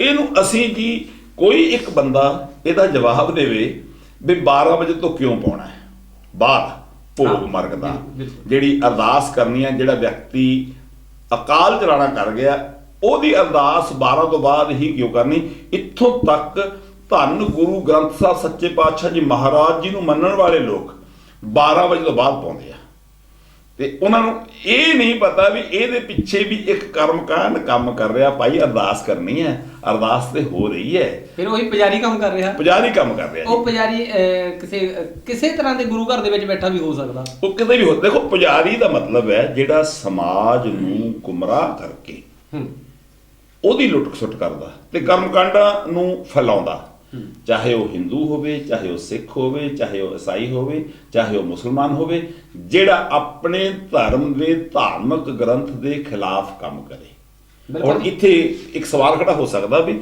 ਕੁਝ ਧਾਰਮਿਕ ਗ੍ਰੰਥ ਤੇ ਹੈ ਹੀ ਕਰਮਕਾਂਡ ਨੇ, ਲੇਕਿਨ ਉਹਨਾਂ ਦਾ ਜਿਹੜਾ ਧਾਰਮਿਕ ਗ੍ਰੰਥ ਹੈ ਉਹ ਧਾਰਮਿਕ ਗ੍ਰੰਥ ਦੇ ਮੁਤਾਬਕ ਕੰਮ ਕਰੇ, ਪਰ ਜਿਹਦਾ ਉਹ ਧਾਰਮਿਕ ਗ੍ਰੰਥ ਨਹੀਂ ਹੈ ਉਹ ਉਹਨਾਂ ਕਰਮਕਾਂਡਾਂ ਨੂੰ ਅਪਣਾ ਰਿਹਾ। ਗੁਰਮਤਿ ਇਹਨਾਂ ਸਾਰਿਆਂ ਦਾ ਖੰਡਨ ਕਰਦੀ ਹੈ। ਮਤਲਬ ਮੈਨੂੰ ਆਪਾਂ ਪਹਿਲਾਂ ਵੀ ਇਹ ਗੱਲ ਕੀਤੀ ਸੀ ਇੱਕ ਵਾਰੀ ਕਿ ਜਿਸ ਬੰਦੇ ਦਾ ਜਿਹੜਾ ਧਰਮ ਹੈ ਉਹਨੂੰ ਮੁਬਾਰਕ ਹੈ, ਚਾਹੇ ਉਹ ਕਰਮਕਾਂਡ ਕਰਦਾ, ਬਟ ਜਿਹੜਾ ਬੰਦਾ ਗੁਰਮਤਿ ਨੂੰ ਮੰਨਣ ਵਾਲਾ ਜੇ ਉਹ ਕਰਮਕਾਂਡ ਕਰੇ, ਇਹਦਾ ਮਤਲਬ ਇਹ ਹੈਗਾ ਵੀ ਉਹਦੇ ਸਿਸਟਮ ਉਹਨੇ ਉਸ ਸਿਸਟਮ ਨੂੰ ਅਡਾਪਟ ਕਰ ਲਿਆ ਜਿਹੜਾ ਪੁਜਾਰੀ ਉਹਨੂੰ ਸਿਸਟਮ ਦੇਣਾ ਚਾਹੁੰਦਾ। ਬਿਲਕੁਲ। ਇਹਦੇ ਨਾਲ ਹੀ ਇੱਕ ਹੋਰ ਗੱਲ ਜੁੜ ਜਾਂਦੀ ਹੈ, ਅਸੀਂ ਅਰਦਾਸ ਵੀ ਕਰਦੇ ਹਾਂ, ਗੁਰਦੁਆਰਾ ਸਾਹਿਬ ਜਾਂਦੇ ਵੀ ਹਾਂ, ਅਸੀਂ ਪਾਠ ਵੀ ਕਰਦੇ ਹਾਂ, ਪੋਥੀਆਂ ਵੀ ਪੜ੍ਹਦੇ ਹਾਂ, ਪਰ ਇਹ ਅਸੀਂ ਖੂਹਾਂ ਦੇ ਉੱਤੇ ਔਂਤ ਦੀ ਮੜੀ ਬਣਾਈ ਆ, ਉੱਥੇ ਵੀ ਚਿਰਾਗ ਕਰਦੇ ਹਾਂ ਜੀ, ਤੇ ਉੱਥੇ ਵੀ ਸਾਲ ਬਾਅਦ ਕਲੀ ਵੀ ਕਰਦੇ ਤੇ ਝੰਡਾ ਵੀ ਚੜਾਉਂਦੇ ਆ। ਇਹਦੇ ਲਈ ਕੀ ਕਹੋਗੇ? ਮੈਨੂੰ ਇੱਕ ਦਾਦੂ ਰਾਜਸਥਾਨ ਚ ਮਹਾਂਪੁਰਖ ਹੋਇਆ ਜੀ, ਉਸ ਸਥਾਨ ਤੇ ਗੁਰੂ ਗੋਬਿੰਦ ਸਿੰਘ ਸਾਹਿਬ ਨੇ ਤੀਰ ਨਾਲ ਨਮਸਕਾਰ ਕਰ ਦਿੱਤੀ ਸੀ। ਅਸਲ 'ਚ ਗੁਰੂ ਸਾਹਿਬ ਕਬਰਾਂ ਦੇ ਪੁਜਾਰੀ ਨਹੀਂ ਹਨ, ਉਹਨਾਂ ਨੇ ਆਪਣੇ ਸਿੱਖਾਂ ਦਾ ਟੈਸਟ ਲੈਣ ਦੇ ਲਈ ਕੀਤਾ। ਸਿੱਖਾਂ ਨੇ ਬਕਾਇਦਾ ਗੁਰੂ ਗੋਬਿੰਦ ਸਿੰਘ ਸਾਹਿਬ ਸੱਚੇ ਪਾਤਸ਼ਾਹ ਜੀ ਮਹਾਰਾਜ ਜੀ ਨੂੰ ਕਿਹਾ, ਗੁਰੂ ਸਾਹਿਬ ਖਾਲਸੇ ਕੋਲੇ ਗੁਰਤਾ ਆ ਵੀ ਤੁਹਾਨੂੰ ਤਨਖਾਹ ਲੱਗਣੀ ਹੈ। ਗੁਰੂ ਸਾਹਿਬ ਨੇ ਉਹ ਤਨਖਾਹ ਨੂੰ ਸਵੀਕਾਰ ਕੀਤਾ। ਦਾਦੂ ਜਿਹੜਾ ਜਿਹਦੀ ਇਹ ਸਮਾਧ ਦੀ ਗੱਲ ਆ, ਦਾਦੂ ਦੁਆਰਾ ਰਾਜਸਥਾਨ 'ਚ ਪੈਂਦਾ, ਉਹ ਦਾਦੂ ਪਤਾ ਕਹਿੰਦਾ, ਦਾਦੂ ਦੁਨੀਆ ਬਾਵਰੀ ਮੜੀਆਂ ਪੂਜਣ ਊਤ, ਜੋ ਔਂਤ ਜਹਾਨੋਂ ਲੱਦ ਗਏ ਉਹਨਾਂ ਤੋਂ ਲੱਭਦੀ ਪੂਤ। ਤੇ ਇਹ ਗੱਲ ਜਿਹੜੀ ਹੈ ਇਹ ਪੰਜਾਬ ਦੇ ਵਿੱਚ ਆਪਣੇ ਆਪ ਨੂੰ ਸਿੱਖ ਕਹਾਉਣ ਵਾਲੇ ਜੀ, ਆਪਣੇ ਆਪ ਨੂੰ ਗੁਰਮੁਖ ਕਹਾਉਣ ਵਾਲੇ, ਆਪਣੇ ਆਪ ਨੂੰ ਗੁਰੂ ਗ੍ਰੰਥ ਸਾਹਿਬ ਨੂੰ ਮੰਨਣ ਵਾਲੇ ਕਿੰਨੇ ਕੁ ਲੋਕਾਂ ਤੇ ਲਾਗੂ ਹੁੰਦੀ ਆ? ਮੇਰੇ ਖਿਆਲ ਦੇ ਵਿੱਚ ਤਾਂ ਕੁਝ ਕੁ ਘਰ ਬਚਦੇ ਹੋਣਗੇ ਜਿਹੜੇ ਗੁੜਾ ਜੀ ਆਪਾਂ ਦੁਆਬੇ 'ਚ ਬੈਠੇ ਆ ਇਸ ਵੇਲੇ, ਜਿਹੜੇ ਔਂਤਾਂ ਦੀ ਜਗ੍ਹਾ ਤੋਂ ਪੁੱਤ ਲੱਭੀ ਜਾਂਦੇ ਆ ਜਾਂ ਊਤ ਕਹਾਈ ਜਾਂਦੇ ਆ। ਜਿਹਦਾ ਵਿਆਹ ਨਹੀਂ ਹੋਇਆ, ਜਿਹਦੇ ਆਪਣੇ ਔਲਾਦ ਨਹੀਂ, ਉਹ ਕੋਲੋਂ ਪੁੱਤ ਲੱਭਣੇ, ਇਹ ਮੈਂ ਸਮਝਦਾ ਵੀ ਮੈਂ ਇਹ ਗੁਰਮਤਿ ਤੋਂ ਸੱਖਣੇ ਲੋਕਾਂ ਦਾ ਕੰਮ ਆ। ਦੂਸਰਾ ਆਪਾਂ ਹੁਣ ਪਿੰਡਾਂ 'ਚ ਘੁੰਮਦੇ ਹਾਂ, ਪਿੰਡਾਂ 'ਚ ਆਪਣਾ ਜਨਮ ਹੋਇਆ। ਜਦੋਂ ਅਸੀਂ ਤੁਰਦੇ ਹਾਂ ਜੀ, ਖੇਤਾਂ ਦੇ ਵਿੱਚ ਦੂਰੋਂ ਮਟੀਆਂ ਚਮਕਦੀਆਂ ਜੀ, ਸਾਡੇ ਬਾਬੇ ਦੇ ਉੱਥੇ ਚਰਾਗ ਕਰਨਾ, ਇਹ ਕਰਨਾ, ਉਹ ਕਰਨਾ। ਅਸਲ ਦੇ ਵਿੱਚ ਅਸੀਂ ਜਿਹੜਾ ਦੇਸੀ ਘਿਓ ਸਾਡੇ ਬੱਚਿਆਂ ਦੇ ਪੇਟ ਵਿੱਚ ਜਾਣਾ ਚਾਹੀਦਾ ਨਾ ਜੀ, ਉਹ ਗੋਹੇ ਦੀਆਂ ਪਾਥੀਆਂ ਤਖਾ ਕੇ ਉਹਦੇ ਤੇ ਧੂਆਂ ਕਰੀ ਜਾਂਦੇ ਆ। ਇੱਥੋਂ ਤੱਕ ਕਿ ਗੁਰਦੁਆਰਿਆਂ ਦੇ ਅੰਦਰ ਵੀ ਜਿਹੜੇ ਘਿਓ ਦੇ ਚਰਾਗ ਕੀਤੇ ਜਾ ਰਹੇ ਨੇ, ਇਹ ਮਨਮਤ ਆ, ਗੁਰਮਤਿ ਦੇ ਖਿਲਾਫ ਆ। ਜਦੋਂ ਅਸੀਂ ਆਰਤੀਆਂ ਦੀ ਗੱਲ ਕਰਦੇ ਹਾਂ, ਪੂਰੇ ਬ੍ਰਹਿਮੰਡ ਨੂੰ ਆਰਤੀ ਬਣਾ ਕੇ ਗੁਰੂ ਨਾਨਕ ਨੇ ਪੇਸ਼ ਕੀਤਾ ਹੈ। ਆਰਤੀ ਲਈ ਕੋਈ ਖਾਸ ਜਗ੍ਹਾ ਨਹੀਂ ਹੁੰਦੀ, ਸਤਿਗੁਰੂ ਰਵਿਦਾਸ ਜੀ ਮਹਾਰਾਜ ਜੀ ਨੇ ਪੇਸ਼ ਕੀਤਾ ਹੈ। ਜਦੋਂ ਅਸੀਂ ਧੰਨਾ ਜੀ ਦੀ ਆਰਤੀ ਪੜ੍ਹਦੇ ਹਾਂ, ਗੋਪਾਲ ਤੇਰਾ ਆਰਤਾ ਜੋ ਜਨ ਤੁਮਰੀ ਭਗਤ ਕਰਨ ਤੇ ਤਿਨ ਕੇ ਕਾਜ ਸਵਾਰਤਾ, ਇਹਦੇ ਤੁਸੀਂ ਜੇ ਦੇਖੋ ਨਾ ਜੀ, ਭਗਤ ਧੰਨਾ ਜੀ ਨੇ ਇਹ ਗੱਲ ਬਹੁਤ ਵਧੀਆ ਕੀਤੀ ਹੈ ਜੀ। ਉਹਨਾਂ ਨੇ ਇਹ ਸ਼ਬਦ ਅਖੀਰ 'ਚ ਕਹਿੰਦੇ ਨੇ, ਘਰ ਕੀ ਜੀਹਨ ਚੰਗੀ ਜਨ ਧੰਨਾ ਲੇਵੈ ਮੰਗੀ, ਬਈ ਇਹ ਰੱਬ ਕੋਲੋਂ ਦਾਲ ਸੀਦਾ, ਦਾਲਾਂ, ਘਿਓ ਸਭ ਕੁਝ ਮੰਗ ਕੇ ਅਖੀਰ ਵਿੱਚ ਉਹ ਕਹਿੰਦੇ ਨੇ, ਘੋੜੀ ਵੀ ਮੰਗ ਲੈਂਦੇ ਆ ਕਿਉਂਕਿ ਉਦੋਂ ਗੱਡੀਆਂ ਹੁੰਦੀਆਂ ਨਹੀਂ ਸੀ। ਅਖੀਰ ਵਿੱਚ ਕਹਿੰਦੇ ਵੀ ਘਰ ਵਾਲੀ ਵੀ ਚੰਗੀ ਨਹੀਂ, ਇਹ ਨਾ ਹੋਵੇ ਬਾਬਾ ਝਗੜਾ ਹੀ ਕਰਦੀ ਰਹੇ, ਘਰ ਕੀ ਜੀਹਨ ਚੰਗੀ ਜਨ ਧੰਨਾ ਲੇਵੈ ਮੰਗੀ, ਮਤਲਬ ਜਿਹੜੀ ਜੀਵਨ ਸਾਥਣ ਹੋਵੇ ਉਹ ਵੀ ਇੱਦਾਂ ਦੀ ਹੋਵੇ, ਝਗੜੇ ਝੁਗੜੇ ਵਾਲੀ ਨਾ ਹੋਵੇ। ਇਸ ਕਰਕੇ ਗ੍ਰਸਤੀ ਜੀਵਨ ਦੀ ਸੇਧ ਜਿਹੜਾ ਉਹ ਗੁਰਬਾਣੀ ਦਿੰਦੀ ਹੈ, ਗੁਰਮਤਿ ਦਿੰਦੀ ਹੈ। ਅਸੀਂ ਬਾਬੇ ਦੇ ਪੈਰੀ ਹੱਥ ਵੀ ਲਾਉਣਾ ਹੈ, ਗੁਰੂ ਗ੍ਰੰਥ ਸਾਹਿਬ ਨੂੰ ਝੁਕਣਾ ਵੀ ਹੈ, ਬਾਣੀ ਨੂੰ ਮੰਨਣਾ ਵੀ ਹੈ, ਲੇਕਿਨ ਬਾਣੀ 'ਚ ਜੋ ਲਿਖਿਆ ਹੋਇਆ ਉਹ ਨਹੀਂ ਮੰਨਣਾ। ਗੁਰੂ ਗ੍ਰੰਥ ਸਾਹਿਬ ਨੂੰ ਮੰਨਣਾ, ਗੁਰਬਾਣੀ ਨੂੰ ਮੰਨਣਾ, ਗੁਰਬਾਣੀ ਦੀ ਗੱਲ ਨਾ ਮੰਨਣਾ, ਇਹ ਇੱਕ ਬਹੁਤ ਵੱਡਾ ਅੱਜ ਦੇ ਸਮਾਜ ਦਾ ਦੁਖਾਂਤ ਆ। ਇਹ ਦੁਖਾਂਤ ਦੇ ਨਾਲ ਗੱਲ ਜੁੜਦੀ ਹੈ ਖਾਲਸਾ ਜੀ, ਜਿਸ ਵੇਲੇ ਗੁਰੂ ਸਾਹਿਬਾਨਾਂ ਨੇ ਬਾਣੀ ਉਚਾਰੀ ਹੈ ਜੀ, ਉਦੋਂ ਕਿੱਦਾਂ ਦਾ ਸਮਾਂ ਸੀ? ਗੁਲਾਮਾਂ ਦਾ ਵੀ ਗੁਲਾਮ ਕਿੱਦਾਂ ਦਾ ਉਦੋਂ ਮਨੂਵਾਦ ਸਿਸਟਮ ਸੀ, ਕਿੰਨਾ ਉਦੋਂ ਗੱਲ ਕਹਿਣ ਦੇ ਵੀ ਅਧਿਕਾਰ ਨਹੀਂ ਸੀ, ਕਿੰਨਾ ਲੋਕ ਦੱਬੇ ਰਹਿ ਰਹੇ ਸੀ। ਉਹਨਾਂ ਨੇ ਉਸ ਵੇਲੇ ਹਿੱਕ ਤਾਣ ਕੇ ਛਾਤੀ ਠੋਕ ਕੇ ਵਜਾ ਕੇ ਗੱਲ ਕਹੀ ਹੈ। ਤੇ ਅੱਜ ਇਨਸਾਨ ਆਜ਼ਾਦ ਵੀ ਹੈ, ਪੜ੍ਹਿਆ ਲਿਖਿਆ ਵੀ ਆ, ਵਿਗਿਆਨਕ ਯੁੱਗ ਹੈ, ਹਰ ਪਾਸੇ ਲਹਿਰਾਂ ਵੀ ਆ, ਫਿਰ ਵੀ ਉਸ ਕਰਮ ਕਾਂਡਾਂ ਦੇ ਵਿੱਚ ਇਦਾਂ ਜਕੜਿਆ ਪਿਆ ਜਿਵੇਂ ਗੁਲਾਮਾਂ ਤੋਂ ਵੀ ਭੈੜਾ ਹਾਲ ਹੋਵੇ। ਉਹਨਾਂ ਚੋਂ ਨਿਕਲਣ ਦੀ ਕੋਸ਼ਿਸ਼ ਹੀ ਨਹੀਂ ਕਰਦਾ, ਜਦ ਕਿ ਬਿਨਾਂ ਲੋੜ ਤੋਂ। ਗੁੜਾ ਜੀ, ਇੱਕ ਮੈਨੂੰ ਸਾਖੀ ਯਾਦ ਆਉਂਦੀ ਹੈ ਜੀ। ਇੱਕ ਹਾਥੀਵਾਨ ਨੇ, ਜਿਹੜਾ ਆਪਣੇ ਹਾਥੀ ਦੇ ਨਾਲ ਪਿੰਡਾਂ 'ਚ ਘੁੰਮ ਕੇ ਗੁਜ਼ਾਰਾ ਕਰਦਾ ਸੀ ਜੀ, ਉਹਨੇ ਆਪਣੇ ਹਾਥੀ ਦੇ ਪੈਰ ਨੂੰ ਇੱਕ ਰੱਸੀ ਪਾਈ ਮਾਮੂਲੀ ਜੀ, ਤੇ ਪਲਾਸਟਿਕ ਦੀ ਕੁਰਸੀ ਨਾਲ ਬੰਨ੍ਹ ਦਿੱਤਾ। ਲੋਕ ਬੜੇ ਹੈਰਾਨ ਹੋਏ ਵੀ ਹਾਥੀ ਤੇ ਛੋਟੇ ਮੋਟੇ ਦਰਖਤ ਵੀ ਪੱਟ ਦਿੰਦਾ ਹੈ, ਇਹ ਕੁਰਸੀ ਨਾਲ ਬੰਨ੍ਹਿਆ, ਇਹਨੇ ਕੁਰਸੀ ਨਾਲ ਪਲਾਸਟਿਕ ਨਾਲ ਬੰਨਿਆ ਹੋਇਆ। ਉਹਨੂੰ ਪੁੱਛਿਆ ਵੀ ਇਹ ਕੀ ਕੀਤਾ ਤੂੰ? ਕਹਿੰਦਾ ਅਸਲ ਜਦ ਇਹ ਬੱਚਾ ਸੀ, ਜਦੋਂ ਮੈਨੂੰ ਜੰਗਲ ਚੋਂ ਲਿਆਇਆ ਸੀ, ਮੈਂ ਇਹਦੀ ਲੱਤ ਨੂੰ ਮੋਟਾ ਸੰਗਲ ਪਾ ਕੇ ਦਰਖਤ ਨਾਲ ਬੰਨ੍ਹਦਾ ਸੀ। ਇਹਨੇ ਜ਼ੋਰ ਬੜਾ ਲਾਇਆ ਵੀ ਮੈਂ ਦਰਖਤ ਪੱਟ ਹੋਇਆ, ਤੋੜ ਦੇਵਾਂ, ਨਾ ਇਹ ਕੋਲ ਦਰਖਤ ਪੱਟ ਹੋਇਆ, ਨਾ ਇਹ ਸੰਗਲ ਤੋਂ ਆਜ਼ਾਦ ਹੋਇਆ। ਉਦੋਂ ਸੀਗਾ ਬੱਚਾ, ਉਦੋਂ ਬੱਚਾ ਸੀ। ਹੌਲੀ ਹੌਲੀ ਕਹਿੰਦਾ ਇਹ ਵੱਡਾ ਹੁੰਦਾ ਗਿਆ। ਜਦੋਂ ਇਹਨੇ ਲੱਤ ਦੇ ਦੁਆਲੇ ਰੱਸਾ ਪਾ ਕੇ ਮੈਂ ਬੰਨਣਾ, ਮੈਂ ਰੱਸਾ ਪਾਉਣ ਲੱਗ ਪਿਆ ਦਰਖਤ ਨਾਲ। ਇਹਨੂੰ ਪਤਾ ਲੱਗਦਾ ਵੀ ਮੈਂ ਕੋਸ਼ਿਸ਼ ਬੜੀ ਕੀਤੀ, ਮੈਂ ਟੁੱਟਣਾ ਤਾਂ ਹੁਣ ਹੈ ਨਹੀਂ, ਟੁੱਟਣਾ ਤੇ ਹੈ ਨਹੀਂ, ਉਹਨੇ ਖੜਾ ਹੋ ਜਾਣਾ। ਕਹਿੰਦਾ ਹੌਲੀ ਹੌਲੀ ਫਿਰ ਇਹਦੀ ਮਾਨਸਿਕਤਾ ਬਣ ਗਈ ਵੀ ਜਦੋਂ ਇਹ ਮੇਰੀ ਲੱਤ ਦੁਆਲੇ ਰੱਸੀ ਪਾਉਂਦਾ, ਉਹ ਫਿਰ ਉਸ ਤੋਂ ਬਾਅਦ ਮੈਂ ਜਕੜਿਆ ਜਾਂਦਾ, ਇੱਕੋ ਜਗ੍ਹਾ ਤੇ ਰਹਿ ਜਾਂਦਾ। ਕਹਿੰਦਾ ਹੁਣ ਤਾਂ ਮੈਂ ਰੱਸੀ ਪਾ ਕੇ ਪਲਾਸਟਿਕ ਦੀ ਕੁਰਸੀ ਨਾਲ ਬੰਨਿਆ ਹੋਇਆ, ਜੇ ਕਿਤੇ ਖਾਲੀ ਹੱਥ ਘੁਮਾ ਕੇ ਵੀ ਮੈਂ ਇਹਨੂੰ ਛੱਡ ਦੇਵਾਂ, ਇਹਦੀ ਮਾਨਸਿਕਤਾ 'ਚ ਆ ਜਾਣਾ ਵੀ ਹੁਣ ਮੈਨੂੰ ਬੰਨ੍ਹ ਦਿੱਤਾ, ਮੈਂ ਹੁਣ ਹਿੱਲ ਨਹੀਂ ਜੇ ਸਕਦਾ, ਮੈਂ ਨਹੀਂ ਕਿਤੇ ਜਾ। ਇਹ ਇਦਾਂ ਦੀ ਮਾਨਸਿਕਤਾ ਆਮ ਲੋਕਾਂ ਦੀ ਬਣੀ ਹੋਈ ਹੈ। ਕਾਂ ਨੂੰ, ਕੁੱਤੇ ਨੂੰ ਖਿਲਾਉਣ ਦੇ ਨਾਲ ਜੇ ਪਿਤਰਾਂ ਨੂੰ ਮਿਲਦਾ ਹੋਵੇ, ਮੈਨੂੰ ਗਿਆਨੀ ਦਿੱਤ ਸਿੰਘ ਜੀ ਦੀ ਗੱਲ ਯਾਦ ਆਉਂਦੀ ਹੈ। ਗਿਆਨੀ ਦਿੱਤ ਸਿੰਘ ਜੀ ਕਹਿੰਦੇ ਵੀ ਜਦੋਂ ਪੁਜਾਰੀ ਤੁਹਾਡੇ ਘਰ ਸ਼ਰਾਧ ਖਾਣ ਆਵੇ, ਉਹਨੂੰ ਇਹ ਸਵਾਲ ਕੀਤਾ ਜਾਵੇ ਵੀ ਪਹਿਲਾਂ ਤੇ ਦੱਸ ਸਾਡਾ ਜਿਹੜਾ ਪਿਤਰ ਹੈ ਕੀ ਬਣਿਆ। ਜੇ ਉਹ ਗਧਾ ਬਣਿਆ ਤੇ ਉਹਨੂੰ ਪੱਠੇ ਪੁੱਠੇ ਜਿਹਾ ਖਿਲਾਓ, ਜੇ ਉਹ ਸੂਰ ਬਣਿਆ ਤੁਹਾਨੂੰ ਪਤਾ ਕੀ ਖਿਲਾਉਣਾ ਪੈਣਾ। ਕਹਿੰਦਾ ਜੇ ਉਹ ਦੱਸ ਹੀ ਨਹੀਂ ਸਕਦਾ ਫੇਰ ਕੀ ਪਤਾ, ਕਹਿੰਦਾ ਸਾਰੇ ਪਿਤਰ ਕੀ ਬਣੇ ਨੇ ਉਹਦੇ ਹਿਸਾਬ ਨਾਲ ਖਿਲਾਇਆ ਜਾਵੇ। ਜਦੋਂ ਕਬੀਰ ਸਾਹਿਬ ਦੀ ਬਾਣੀ ਹੈ, ਉਹ ਇਹਦੇ ਤੇ ਕਹਿੰਦੇ ਨੇ ਵੀ ਪਿੱਤਰ ਵੀ ਬਪੁਰੇ ਕਿੱਕਰ ਪਾਹੇ, ਕਊਆ ਕੁਕਰ ਖਾਈ, ਜੀਵਤ ਪਿੱਤਰ ਨਾ ਮਾਨੇ ਕਊ, ਮੂਏ ਸ਼ਰਾਧ ਕਰਾਹੀ। ਜੀਂਦਿਆਂ ਹੀ ਤਾਂ ਅਸੀਂ ਸੇਵਾ ਨਹੀਂ ਕਰਦੇ, ਮਰਿਆ ਤੋਂ ਬਾਅਦ ਸ਼ਰਾਧ ਕਰਾਉਣੇ ਕੋਲ ਤੱਕ ਪਹੁੰਚ ਜਾਵੇ। ਹੁਣ ਅਸਲ ਦੇ ਵਿੱਚ ਜਿਹੜਾ ਭੂਤ ਸ਼ਬਦ ਆ, ਭੂਤ ਦਾ ਮਤਲਬ ਹੁੰਦਾ ਬੀਤਿਆ ਹੋਇਆ ਸਮਾਂ। ਜਿਹੜਾ ਖਾਣਾ ਆ, ਇਹ ਪੰਜ ਭੂਤਕ ਜੀਂਦੇ ਦੀ ਖੁਰਾਕ ਆ। ਅਸੀਂ ਆਪ ਜਦੋਂ ਕੋਈ ਪ੍ਰਾਣੀ ਅਕਾਲ ਚਲਾਣਾ ਕਰ ਜਾਵੇ, ਉਹਨੂੰ ਅਖੀਰਲਾ ਇਸ਼ਨਾਨ ਕਰਾਉਂਦੇ ਆ, ਕਫਨ ਪਹਿਨਾਉਂਦੇ ਆ, ਆਪ ਮੜੀਆਂ ਤੱਕ ਲੈ ਕੇ ਜਾਂਦੇ ਆ, ਆਪ ਉਹਨੂੰ ਲਾਂਬੂ ਲਾ ਕੇ ਆਉਂਦੇ, ਉਹਦਾ ਸੰਸਕਾਰ ਕਰਕੇ ਆਉਂਦੇ ਆ। ਸਰੀਰ ਤਾਂ ਖਤਮ ਹੋ ਗਿਆ। ਬਿਲਕੁਲ, ਜੇ ਸਰੀਰ ਖਤਮ ਹੋ ਗਿਆ ਤੇ ਜਿਹੜੀ ਖੁਰਾਕ ਹੈ ਉਹ ਪੰਜ ਭੂਤਕ ਸਰੀਰ ਦੀ ਹੈ। ਇਹ ਖਾਲਸਾ ਜੀ, ਜਿਹੜੇ ਸਮਾਜ ਦੇ ਅੰਦਰ ਵਰਤਾਰੇ ਨੇ, ਕਰਮ ਕਾਂਡ ਨੇ, ਹੈ ਵੀ ਹਾਸੋਹੀਣੇ ਆ ਬਈ ਜੇ ਕੋਈ ਬਿੱਲੀ ਰਸਤਾ ਕੱਟ ਜਵੇ ਤੇ ਕਹਿੰਦੇ ਵੀ ਜਿਹੜੇ ਡਰਾਈਵਰ ਵੀ ਆ ਹਨਾ, ਉਹ ਗੱਡੀ ਰੋਕਣਗੇ, ਗੱਡੀ ਤੋਂ ਉਤਰਨਗੇ ਤੇ ਉਹ ਥੱਲੇ ਜੁੱਤੀ ਖੋਲ ਕੇ ਥੱਲੇ ਮਾਰਨਗੇ, ਫੇਰ ਅੱਗੇ ਚੱਲਣਗੇ। ਅਸਲ ਦੇ ਵਿੱਚ ਇਹਦਾ ਕਾਰਨ ਕੀ ਲੱਗਦਾ ਤੁਹਾਨੂੰ? ਦੇਖੋ, ਪਰ ਹੋ ਰਿਹਾ ਅੱਜ ਵੀ। ਅਸਲ ਦੇ ਵਿੱਚ ਜਦੋਂ ਬਿੱਲੀ ਵਾਲੀ ਕਹਾਣੀ ਸ਼ੁਰੂ ਹੋਈ ਆ ਦੁਨੀਆ ਦੇ ਅੰਦਰ, ਆਮ ਕਾੜੀਆਂ ਜਿਹੜੀਆਂ ਦੁੱਧੀਆਂ ਉਹ ਬਾਹਰ ਹੁੰਦੀਆਂ ਸੀ ਬਾਹਰ ਹੁੰਦੀਆਂ ਸੀ, ਤੇ ਉੱਤੇ ਇੱਕ ਛੇਕਾਂ ਵਾਲਾ ਜਿਹੜਾ ਦਧੂਨੇ ਦੇ ਉੱਤੇ ਦਿੱਤਾ ਹੁੰਦਾ ਢੱਕਣ ਤੇ ਜਦੋਂ ਕਿਸੇ ਬੀਬੀ ਨੇ ਕਿਸੇ ਕੰਮ ਲਈ ਜਾਣਾ ਤੇ ਅਗਰ ਬਿੱਲੀ ਦੇਖ ਲਈ, ਅਜੇ ਦੁੱਧ ਤੇ ਠੰਡਾ ਹੀ ਅੱਗ ਦੇ ਉੱਤੇ ਚਾਹੇ ਰੱਖ ਦਿੱਤਾ, ਉਹਨੂੰ ਪਤਾ ਹੁੰਦਾ ਸੀ ਬਿੱਲੀ ਨੇ ਮੇਰਾ ਦੁੱਧ ਖਰਾਬ ਕਰ ਦੇਣਾ। ਉਹਨੇ ਵਾਪਸ ਜਾ ਕੇ ਉਹਦੇ ਉੱਤੇ ਕੁਛ ਰੱਖ ਕੇ, ਉੱਤੇ ਵਜਨ ਰੱਖ ਕੇ ਫਿਰ ਕੰਮ ਤੇ ਜਾਣਾ। ਇਸ ਕੰਮ ਲਈ ਵੀ ਮੈਂ ਘਰੋਂ ਬਾਹਰ ਚੱਲੀ ਆ, ਮੇਰਾ ਜਿਹੜਾ ਸਮਾਨ ਹੈ ਜਿਹਦੇ ਤੇ ਹਲਕਾ ਢੱਕਣ ਦਿੱਤਾ, ਬਿੱਲੀ ਨੁਕਸਾਨ ਨਾ ਕਰ ਦੇਵੇ।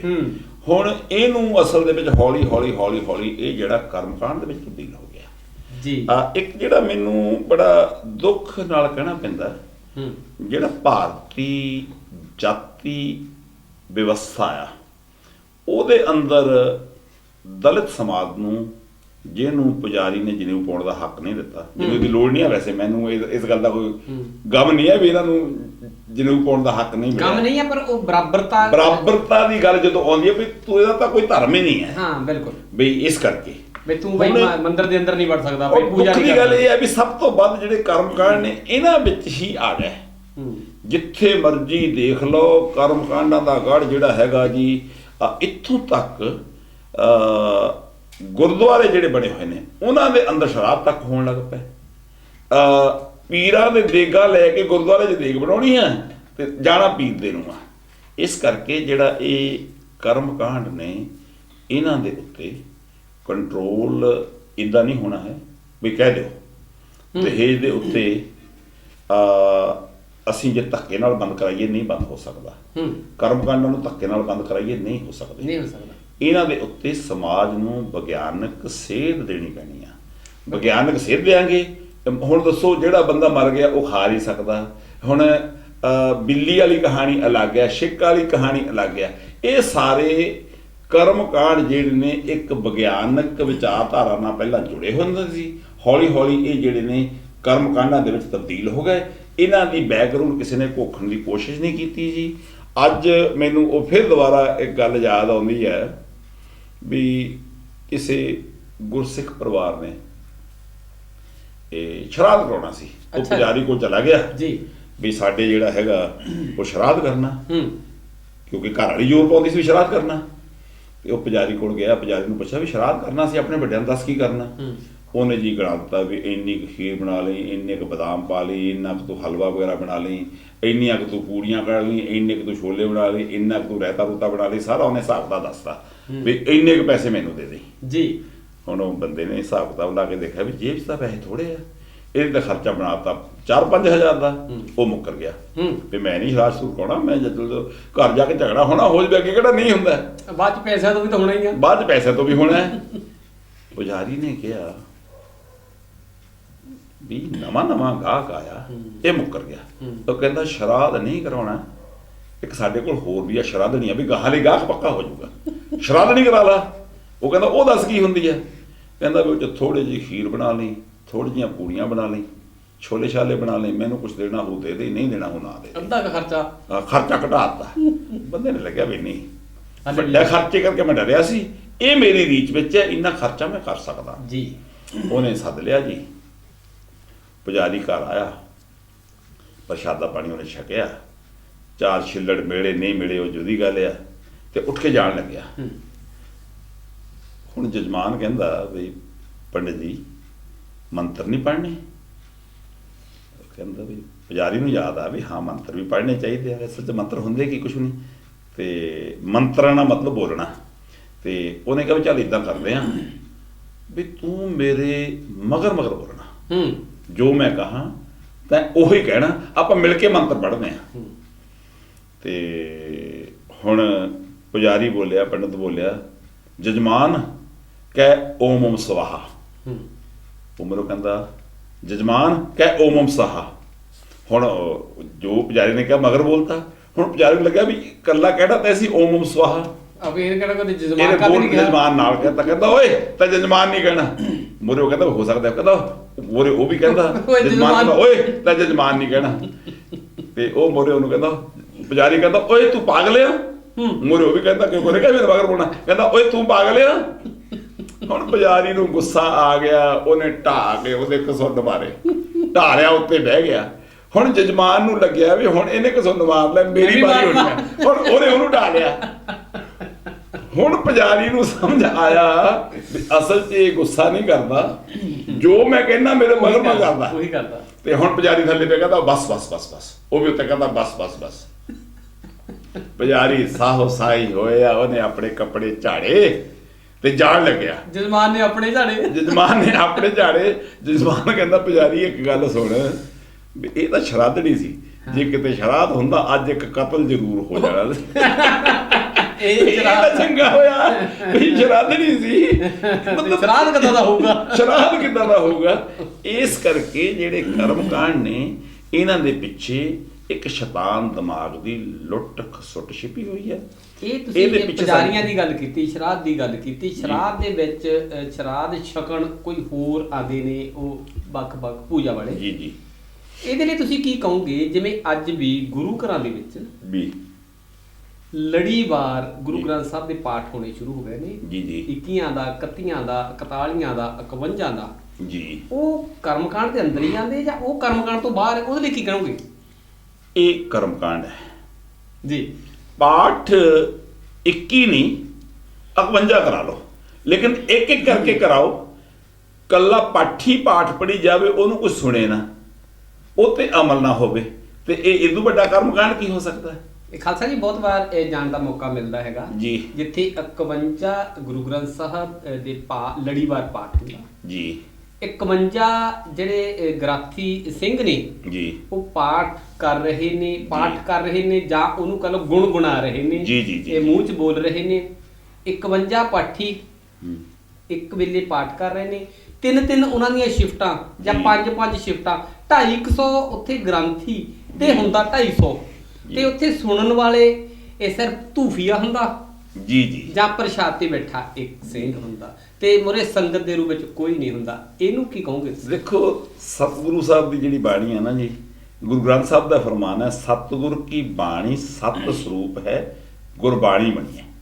ਗੁਰਬਾਣੀ ਦੇ ਅੰਦਰ ਸੁਣਨ ਦੀ, ਮੰਨਣ ਦੀ ਇਹ ਪਰੰਪਰਾ ਜਪਜੀ ਸਾਹਿਬ ਜੀ ਗੁਰੂ ਨਾਨਕ ਸਾਹਿਬ ਨੇ ਸਾਨੂੰ ਸਮਝਾਈ ਹੈ। ਪਰ ਅਸਲ ਦੇ ਵਿੱਚ ਜੇ ਸੁਣਨ ਵਾਲਾ ਕੋਈ ਨਹੀਂ ਹੈ, ਪਾਠੀ ਤੇ ਪੜ੍ਹ ਹੀ ਰਿਹਾ। ਅਸਲ ਦੇ ਵਿੱਚ ਬਾਣੀ ਨੂੰ ਕਿਰਾਏ ਤੇ ਪੜ੍ਹਾ ਕੇ ਸਾਡਾ ਗੁਜ਼ਾਰਾ ਨਹੀਂ ਜੀ ਹੋ ਸਕਦਾ।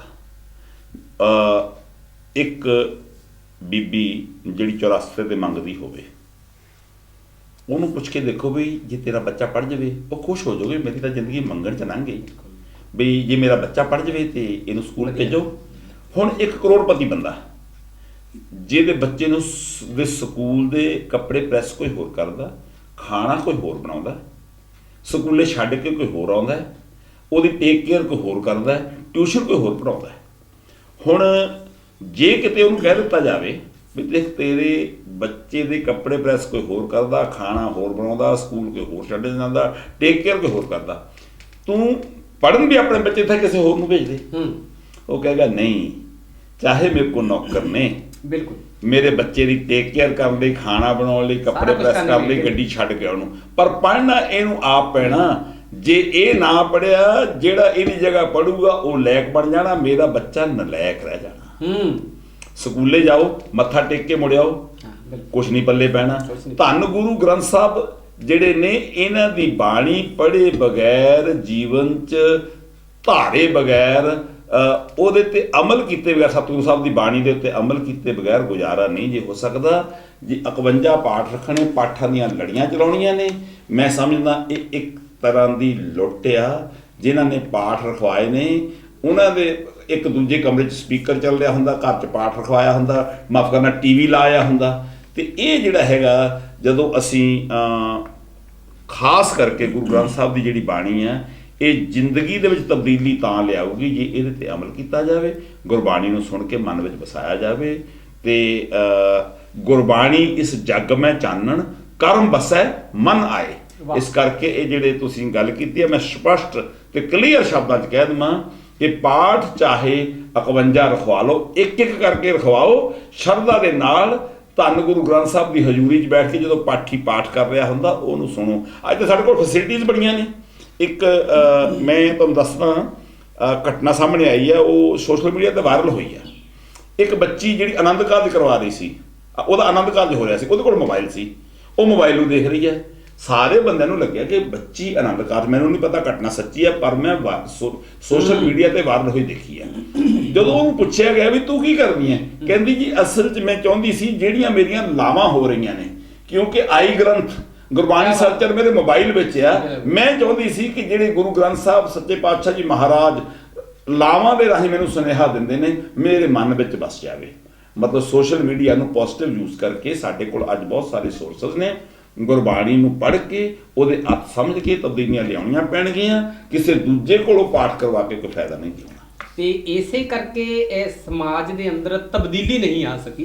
ਜੋ ਸਾਡੇ ਗੁਰੂ ਜੋ ਸਾਡੇ ਮਹਾਂਪੁਰਸ਼ ਚਾਹੁੰਦੇ ਸੀ ਜੀ ਜਿਨ੍ਹਾਂ ਨੇ ਇੰਨਾ ਮਿਹਨਤ ਕੀਤੀ ਹੈਗੀ ਆ, ਜੀ, ਜੀ, ਜੀ। ਇਸੇ ਕਰਕੇ ਸਮਾਜ ਦੇ ਅੰਦਰ ਤਬਦੀਲੀ ਨਹੀਂ ਆਈ। ਤੇ ਇਹ ਪ੍ਰੋਗਰਾਮ ਜਿਹੜਾ ਆਪਾਂ ਅੱਜ ਕਰ ਰਹੇ ਕਰਮਕਾਂਡ ਜੀ ਤੇ ਫਸਿਆ ਜਿਹੜਾ ਦਲਿਤ ਸਮਾਜ ਹੈ, ਜੀ ਜੇ ਇਸ ਸਮਾਜ ਦੇ ਵਾਸਤੇ ਸਾਡੇ ਗੁਰੂਆਂ ਨੇ ਬਰਾਬਰਤਾ ਲਿਆਉਣ ਦੀ ਕੋਸ਼ਿਸ਼ ਜੀ, ਕੀਤੀ ਆ, ਜੀ, ਬਰਾਬਰ ਜੀ। ਕਰਨ ਦੀ ਕੋਸ਼ਿਸ਼ ਕੀਤੀ ਆ, ਉਹ ਸਮਾਜ ਇਸੇ ਕਰਕੇ ਲੱਗਦਾ ਕਿ ਪਿੱਛੇ ਰਹਿ ਗਿਆ ਕਿ ਬਰਾਬਰਤਾ ਨਾ ਆਉਣੀ। ਇਹਦੇ ਲਈ ਕੀ ਕਹਿਣਾ ਚਾਹੋਗੇ ਕਿ ਉਹਨਾਂ ਨੂੰ ਕੀ ਕਰਨਾ ਪਏਗਾ? ਦੇਖੋ ਗੋੜਾ ਜੀ, ਪੁਜਾਰੀ ਨੇ ਜਦੋਂ ਨਾ ਇਸ ਮੁਲਕ ਤੇ ਕਬਜ਼ਾ ਕੀਤਾ, ਦੇਖੋ ਪੁਜਾਰੀ ਨੇ ਤਾਂ ਪਹਿਲੋਂ ਵੀ ਪੁਜਾਰੀ ਸੀ, ਅੱਛਾ। ਹੁਣ ਵੀ ਆ ਤੇ ਗਾਂ ਵੀ ਰਹਿਣਾ। ਉਹਨੇ ਸਾਰਾ ਕੁਝ ਇਹਨਾਂ ਕੋਲੋਂ ਖੋਹ ਲਿਆ, ਖੋ ਕੇ ਇਹਨਾਂ ਨੂੰ ਕਰਮਕਾਂਡਾਂ 'ਚ ਫਸਾ ਦਿੱਤਾ। ਮਹਾਂਪੁਰਖਾਂ ਨੇ ਆ ਕੇ ਆਪਣੇ ਵਿਚਾਰਾਂ ਦੇ ਨਾਲ ਇਹਨਾਂ ਨੂੰ ਕੱਢਣ ਦੀ ਕੋਸ਼ਿਸ਼ ਕੀਤੀ ਹੈ। ਪੁਜਾਰੀ ਨੇ ਮਹਾਂਪੁਰਖਾਂ ਦੇ ਵਿਚਾਰ ਨੂੰ, ਤੁਰਕੀ ਬਾਣੀ ਨੂੰ, ਉਹਨਾਂ ਦੇ ਉੱਤੇ ਵੀ ਕਰਮਕਾਂਡਾਂ ਦਾ ਅਸਰ ਪਾਉਣ ਦਾ ਕੋਸ਼ਿਸ਼ ਕੀਤੀ। ਵੀ ਝੂਠੀਆਂ ਸਾਖੀਆਂ ਘੜੀਆਂ ਗਈਆਂ, ਹੈਗੋਗ੍ਰਾਫਿਕ ਲਿਟਰੇਚਰ ਬਣਾਇਆ ਗਿਆ ਜੀ। ਸੋ ਇਸ ਕਰਕੇ ਅੱਜ ਸਮੇਂ ਦੀ ਮੰਗ ਆ, ਦਲਿਤ ਸਮਾਜ ਜਿਹੜਾ ਉਹ ਕਰਮਕਾਂਡ ਛੱਡ ਕੇ ਵਿਗਿਆਨਕ ਵਿਚਾਰਧਾਰਾ ਨੂੰ ਅਪਣਾਏ। ਇਹਦੇ 'ਚ ਇੱਥੇ ਇੱਕ ਸੁਨੇਹਾ ਮੈਂ ਆਖਰ ਦੇ ਵਿੱਚ ਜਿਹੜਾ ਦੇਣਾ ਚਾਹੁੰਦਾ, ਰਾਜਨੀਤਿਕ ਤੌਰ ਤੇ ਮਜ਼ਬੂਤ ਤਾਂ ਹੀ ਹੋ ਸਕਦੇ ਆ ਜੇ ਆਰਥਿਕ ਤੌਰ ਤੇ ਮਜ਼ਬੂਤ ਹੋਈਏ। ਆਰਥਿਕ ਤੌਰ ਤੇ ਮਜ਼ਬੂਤ ਹੋਵਾਂਗੇ ਸਾਨੂੰ ਸਮਾਜਿਕ ਸਾਂਝ ਕਰਨੀ ਚਾਹੀਦੀ ਹੈ। ਸਮਾਜਿਕ ਸਾਂਝ, ਆਰਥਿਕਤਾ ਤੇ ਭਾਈਚਾਰੇ ਦਾ ਇੱਕ ਸੁਮੇਲ ਕਰਕੇ ਹੀ ਰਾਜ ਸੱਤਾ ਪ੍ਰਾਪਤ ਕੀਤੀ ਜਾ ਸਕਦੀ ਆ। ਜੇ ਕਹੋ ਵੀ ਮੰਤਰ ਮਾਰ ਕੇ, ਮੰਤਰੀ ਨੂੰ ਮਾਰ ਕੇ ਅਸੀਂ ਸੱਤਾ ਪ੍ਰਾਪਤ ਕਰ ਲਵਾਂਗੇ ਕਰਮਕਾਂਡ ਨਾਲ ਧੂਪ ਕਰਕੇ, ਬਾਰਡਰ ਤੇ ਧੂਪ ਕਾਹਤੇ ਨਹੀਂ ਕਰ ਲੈਂਦੇ? ਬਾਰਡਰ ਤੇ ਤਾਂ ਖੜੇ ਹੋ ਕੇ ਲੜਨਾ ਪੈਂਦਾ। ਇਸ ਕਰਕੇ ਸਾਨੂੰ ਇਹਨਾਂ ਕਰਮਕਾਂਡਾਂ ਨੂੰ ਤਿਆਗ ਕੇ ਵਿਗਿਆਨਕ ਵਿਚਾਰਧਾਰਾ ਅਪਣਾ ਕੇ ਸਮਾਜਿਕ, ਆਰਥਿਕ, ਰਾਜਨੀਤਿਕ, ਧਾਰਮਿਕ ਤੌਰ ਤੇ ਇੱਕ ਵਿਗਿਆਨਕ ਸੋਚ ਅਪਣਾ ਕੇ ਹੀ ਜਿਹੜੀ ਦਲਿਤ ਸਮਾਜ ਹੈ ਉਹਨੂੰ ਸੱਤਾ ਦੀ ਪ੍ਰਾਪਤੀ ਹੋ ਸਕਦੀ ਹੈ। ਬਿਲਕੁਲ ਜੀ, ਇਹ ਜਿਹੜਾ ਦਲਿਤ ਸਮਾਜ ਹੈ, ਸ਼ੋਸ਼ਿਤ ਸਮਾਜ ਹੈ, ਪੀੜਤ ਜਿਹੜਾ ਸਮਾਜ ਹੈ, ਉਹਦੀ ਪ੍ਰਾਪਤੀ ਜਿਹੜੀ ਹੈ ਇਹ ਉਹ ਆਰਥਿਕ ਮਜ਼ਬੂਤੀ ਦੀ, ਉਹ ਰਾਜਨੀਤਿਕ ਮਜ਼ਬੂਤੀ ਦੀ, ਧਾਰਮਿਕ ਮਜ਼ਬੂਤੀ ਦੀ ਤਦੇ ਹੀ ਹੋਏਗੀ ਜਦੋਂ ਅਸੀਂ ਸੱਚੀ ਮੁੱਚੀ ਉਹ ਕਰਮਕਾਂਡਾਂ ਦੇ ਵਿੱਚੋਂ ਨਿਕਲ ਕੇ ਸੱਚੀ ਜੋ ਵਿਗਿਆਨਕ ਹੈ ਉਹਦੇ ਨਾਲ ਸਾਨੂੰ ਜੁੜਨਾ ਪਏਗਾ ਤੇ ਸਾਨੂੰ ਇਹ ਤੋਂ ਪਰਹੇਜ਼ ਕਰਨਾ ਪਏਗਾ। ਤੇ ਸਾਨੂੰ ਜਿਹੜੇ ਸਾਡੇ ਗੁਰੂ ਘਰ ਵੀ ਨੇ, ਜਿੱਥੇ ਬਹੁਤ ਵੱਡੀ ਗਿਣਤੀ ਦੇ ਵਿੱਚ ਟਰਾਲੀਆਂ 'ਚ ਭਰ ਕੇ ਆਪਣੇ ਆਪਣੇ ਵਹੀਕਲਾਂ ਤੇ 4 ਵੀਲਰਾਂ ਤੇ, ਟਰੱਕਾਂ ਤੇ ਦੋਹਰੀ ਛੱਤ ਬਣਾ ਕੇ ਜਿੱਥੇ ਜਾਂਦੇ ਨੇ, ਉਹਨਾਂ ਨੂੰ ਵੀ ਦੱਸਣਾ ਪਏਗਾ ਕਿ ਇਹ ਕਰਮਕਾਂਡ ਜਿਹੜੇ ਆ ਵੀ ਇਹ ਸਾਨੂੰ ਪਛਾਣ ਨੂੰ ਲਿਜਾ ਰਹੇ ਨੇ। ਹੋ ਸਕਦਾ ਉਹਨਾਂ ਦੀ ਆਮਦਨ 'ਚ ਤਾਂ ਭਾਵੇਂ ਵਾਧਾ ਹੁੰਦਾ ਹੋਊਗਾ, ਉਹ ਗੁਰੂ ਘਰਾਂ ਦੇ ਵਿੱਚ ਜਿਹੜੇ ਸਾਡੇ ਧਰਮ ਗੁਰੂ ਹੈਗੇ ਨੇ, ਪਰ ਉਹਦੇ ਨਾਲ ਸਮਾਜ ਦਾ ਜਿਹੜਾ ਉਹ ਨੁਕਸਾਨ ਜ਼ਰੂਰ ਹੋ ਰਿਹਾ। ਇੱਥੇ ਮੈਂ ਹੁਣ ਚਾਹਾਂਗਾ ਕਿ ਤੁਹਾਨੂੰ ਮੌਕਾ ਮੈਂ ਨਾ ਹੀ ਦਿਆਂ ਤੇ ਸਾਡੇ ਗੁਰੂ ਘਰਾਂ ਦੇ ਵਿੱਚ ਵੀ ਬਹੁਤ ਸਾਰੇ ਸਾਡੇ ਧਾਰਮਿਕ ਆਗੂ ਜਿਹੜੇ ਨੇ ਉਹ ਵੀ ਸੁਣ ਰਹੇ ਨੇ ਤੇ ਸਾਨੂੰ ਸੱਚਮੁੱਚ ਕਰਮਕਾਂਡਾਂ ਦੇ ਵਿੱਚੋਂ ਸਮਾਜ ਨੂੰ ਬਾਹਰ ਕੱਢ ਕੇ ਸੱਚਮੁੱਚ ਗੁਰੂਆਂ ਦੀ ਬਾਣੀ ਦੇ ਨਾਲ, ਵਿਗਿਆਨ ਦੇ ਨਾਲ ਜੋੜਨਾ ਪਏਗਾ ਤਲੇ। ਤੇ ਉਹ ਸਮਾਜ ਦੇ ਮੋਹਰੋਂ ਜਿਹੜਾ ਦਲਿਤ ਹੈਗਾ, ਜਿਹੜੀ ਪੀੜਤ ਹੈਗਾ, ਜਿਹੜਾ ਸ਼ੋਸ਼ਿਤ ਹੈਗਾ, ਦੱਬਿਆ ਹੈਗਾ, ਕੁਚਲਿਆ ਹੈਗਾ, ਲਤਾੜਿਆ ਹੈਗਾ, ਉਹ ਸ਼ਬਦ ਜਿਹੜਾ ਤਦੇ ਹੀ ਉਤਰੇਗਾ ਜੀ, ਤਦੇ ਫਿਰ ਇੱਕ ਬਰਾਬਰਤਾ ਵਾਲਾ ਸਮਾਜ ਬਣੇਗਾ, ਇੱਕ ਸਮਾਜ ਬਣੇਗਾ। ਤੇ ਅਸੀਂ ਆਸ ਕਰਾਂਗੇ ਕਿ ਆਉਣ ਵਾਲੇ ਸਮੇਂ ਦੇ ਵਿੱਚ ਇਸ ਤਰੀਕੇ ਦੇ ਨਾਲ ਹੋਰ ਵਿਸ਼ੇ ਨੂੰ ਨਾਲ ਲੈ ਕੇ, ਖਾਸ ਮਹਿਮਾਨ ਨੂੰ ਨਾਲ ਲੈ ਕੇ ਮੈਂ ਪੇਸ਼ ਹੁੰਦਾ ਰਹਾਂਗਾ ਤੁਹਾਡੀ ਕਚਹਿਰੀ ਦੇ ਵਿੱਚ। ਤੇ ਤੁਸੀਂ ਦੇਖਦੇ ਰਹੋ BBC ਪੰਜਾਬ TV। ਖਾਲਸਾ ਜੀ, ਤੁਹਾਡਾ ਬਹੁਤ ਬਹੁਤ ਧੰਨਵਾਦ ਜੀ। ਅੱਜ ਵਾਹਿਗੁਰੂ ਜੀ ਕਾ ਖਾਲਸਾ, ਵਾਹਿਗੁਰੂ ਜੀ ਕੀ ਫਤਿਹ। ਇਨਸਾਨੀਅਤ ਜਿੰਦਾਬਾਦ।